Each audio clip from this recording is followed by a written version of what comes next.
कब कोई कार्य अपराध बन जाता है और अपराध क्या है और इसको करने पे कब सजा मिलती है और कब नहीं।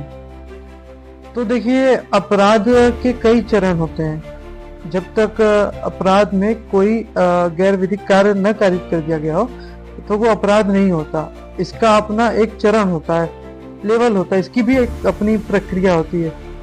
देखिए, अपराध के जो मुख्य रूप से 4 चरण बताए गए हैं। पहला आशय। आशय से यह अर्थ है कि मेरा ये उद्देश्य है किसी को मारना। ठीक है, मैं सोच रहा हूँ कि किसी व्यक्ति को मारूं, घोर उपहति कारित करूं, यानी बहुत उसको नुकसान पहुंचा दूं। ठीक है, या फिर किसी व्यक्ति का आशय कि उसके यहाँ चोरी करना। तो ये आशय रखना ये अपराध नहीं होता। किसी भी प्रकार के किसी भी व्यक्ति के साथ इस प्रकार का अगर आप सोच रखते हैं, देखिए नैतिकता के हिसाब से गलत है, लेकिन विधिक रूप से ये गलत नहीं है। इसके लिए किसी प्रकार का हमारे दंड संहिता में किसी प्रकार का दंड का प्रावधान नहीं है। तो इसमें दंड का जो है वो प्रवेश कहाँ से होता है, इसमें कब कोई कार्य दंडनीय हो जाता है। तो देखिए, इसकी अपनी प्रक्रिया है। इसके बाद की जो प्रक्रिया है, आशय की बाद की जो प्रक्रिया होती है वो होती है तैयारी की।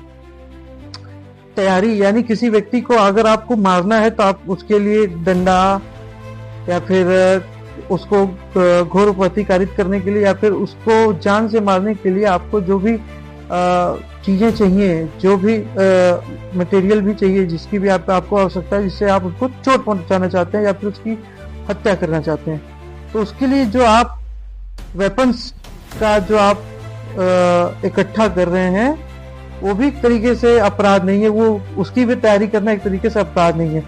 तैयारी इन मामलों में अपराध नहीं है, लेकिन किन्हीं मामलों में अपराध है।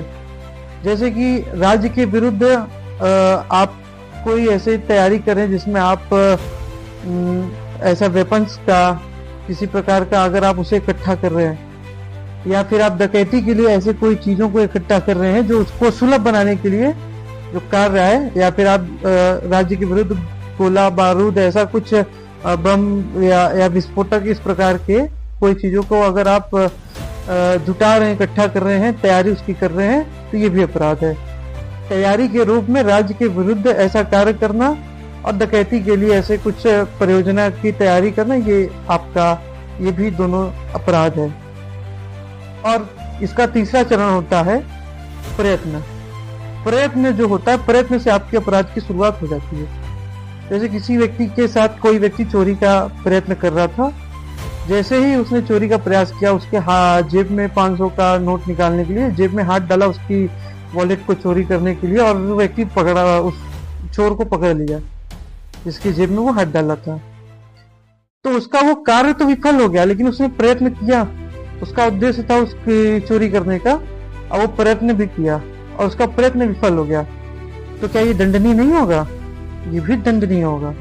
इसके लिए भी, प्रयत्न के लिए भी दंड है। जैसे कोई व्यक्ति किसी को जान से मारने के लिए उस पर गोली चलाता है, इत्तेफाकन वो बच जाता है, लेकिन उसका उद्देश्य था, उसका आशय था, उसकी तैयारी थी उसकी जान लेने की। तो उसने प्रयत्न तो अपने हिसाब से पूरा किया, लेकिन वो व्यक्ति बच गया। तो क्या इसके लिए उसको उसके प्रयत्न के लिए दंड नहीं दिया जाएगा? दिया जाएगा। तो प्रयत्न से अपराध की शुरुआत एक तरीके से माने तो हो जाती है। और 2 मामलों में तैयारी जो है वो दंडनीय हो जाती है। राज्य के विरुद्ध आपका ऐसे पदार्थ को इकट्ठा करना जिससे विस्फोट किया जा सके या फिर ऐसा हिंसा फैलाया जा सके, और डकैती में उसमें ये तैयारी अपराध है। प्रयत्न इन मामलों में अपराध है कि कोई कार्य आप पूरे आशय और तैयारी के साथ गए करने और वो कार्य सफल नहीं हुआ, लेकिन आपने प्रयत्न तो किया, आपने अटेम्प्ट तो किया, तो इसलिए वो अटेम्प्ट दंडनीय हो गया।